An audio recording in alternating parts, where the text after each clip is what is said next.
Presiden. Terima kasih teman-teman wartawan, media, insan pers yang saya cintai dan banggakan. Baru saja kami melakukan rapat terbatas bersama Bapak Presiden Prabowo Subianto, Mensesnek, Seskap, yang secara khusus membahas kelanjutan pembangunan di IKN.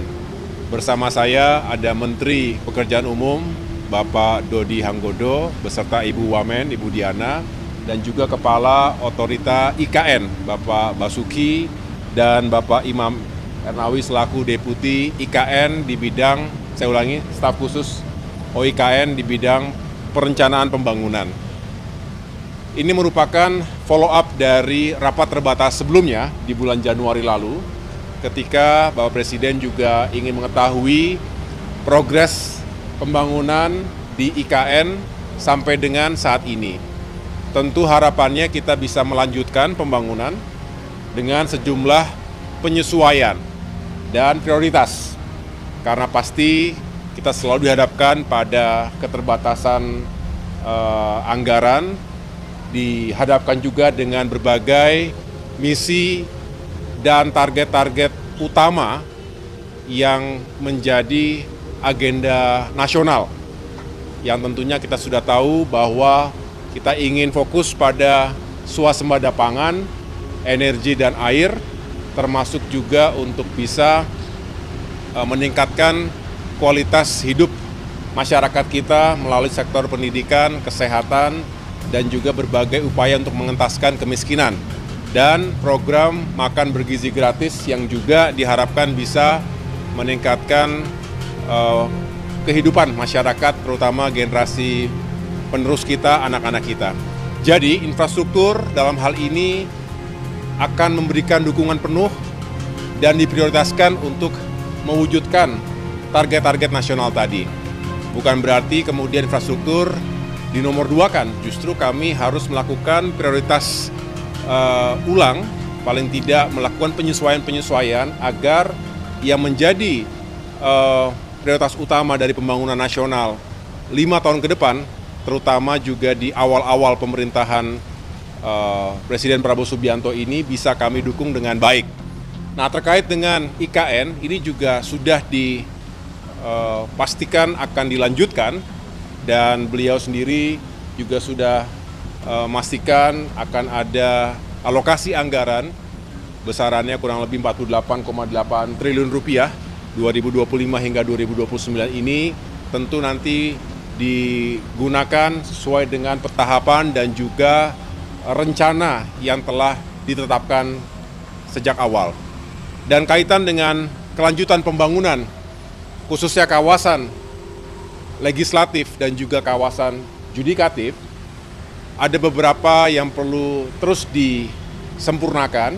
Tadi juga dihadirkan tim desain atau tim penguatan basic design, yang juga merupakan tim yang sebelum ini sudah bersama-sama dengan Kementerian PU untuk merancang lokasi ataupun merancang pembangunan kawasan inti pusat pemerintahan. Yang kita tahu Istana Negara, Istana Garuda juga sudah dirampungkan. Nah, sekarang fokus pada pembangunan kawasan dan fasilitas legislatif dan juga judikatif. Jadi ada beberapa penyesuaian yang masih membutuhkan waktu, tentunya mudah-mudahan tidak lama lagi bisa difinalisasi dan tentunya setelah itu bisa segera dibangun. Jadi itulah yang menjadi fokus pembahasan rapat terbatas tadi sore, dan kami juga akan melaporkan perkembangan berikutnya pada kesempatan pertama kepada Bapak Presiden. Terima kasih Pak Menko, Pak Menteri PU, rekan-rekan sekalian. Tadi memang setelah selesai yang direview desain itu yang direview adalah desainnya, desain bangunan legislatif yang terutama untuk sidang kabinet, sidang paripurnanya, dan sudah disetujui oleh Bapak Presiden bentuknya. Sekarang sedang mau difinalkan dan kami akan asistensi lagi pada beliau melalui Pak Menko. Kalau tentang anggaran, tadi juga kami sampaikan pada beliau, kebetulan ada Pak Mensesnek, dijawab bahwa itu agar segera disesuaikan. Artinya kalau saya salah, disampaikan karena Inpres nomor 1 itu dibuat sebelum Ratas kemarin. Ya, jadi Inpres nomor 1 tahun 2025 itu dibuat sebelum Ratas IKN yang minggu 21 Januari.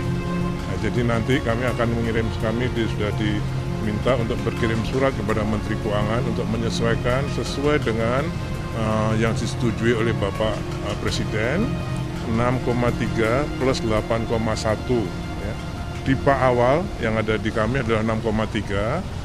Untuk memulai pekerjaan yudikatif dan legislatif dibutuhkan tambahan 8,1.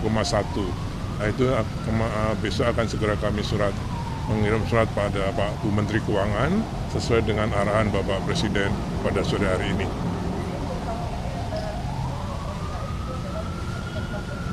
Ya, karena harus memulai ini tadi yudikatif, legislatif, dan juga kawasan pendukungnya.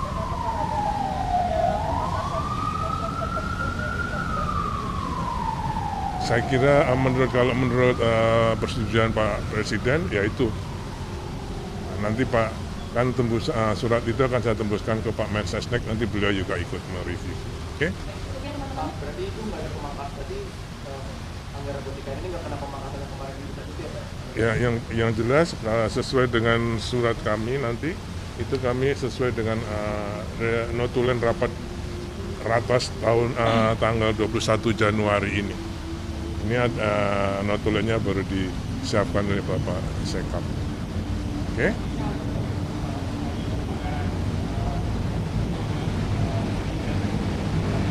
Kementerian PU.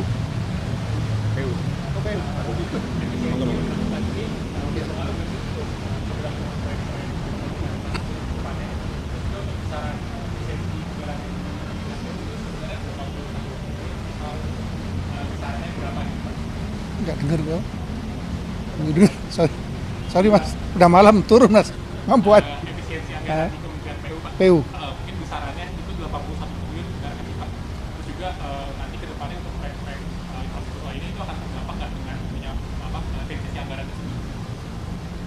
Kalau surat terakhir yang kita terima dari Bu Menteri Keuangan itu kan memang sebelum rapat ratas kita terakhir tuh dengan Pak Presiden, memang dari beliau diminta efisiensi 81 triliun, tapi kan secara bertahap kita akan review mana yang kira-kira harus kita ajukan ulang, kita akan ajukan ulang. Seperti halnya di IKN kan, mana-mana yang memang kita harus ajukan ulang, kita ajukan ulang. Yang pertama sekarang kan yang paling penting adalah bagaimana PU bisa mendukung swasembada pangan, itu yang utama dulu. Irigasi, jalan daerah gitu-gitu kan, itu kan satu paket tuh. Ada irigasi, ada jalan daerah, satu paket itu nanti kita akan ajukan dulu. Jadi secara bertahap, jadi insya Allah nggak ada perubahan atas program-program kita ke depan di 2025 dan seterusnya. Itu ya Mas ya. Detik ini sudah, detik ini loh ya, besok belum tentu, gitu loh ya. Terima kasih teman-teman.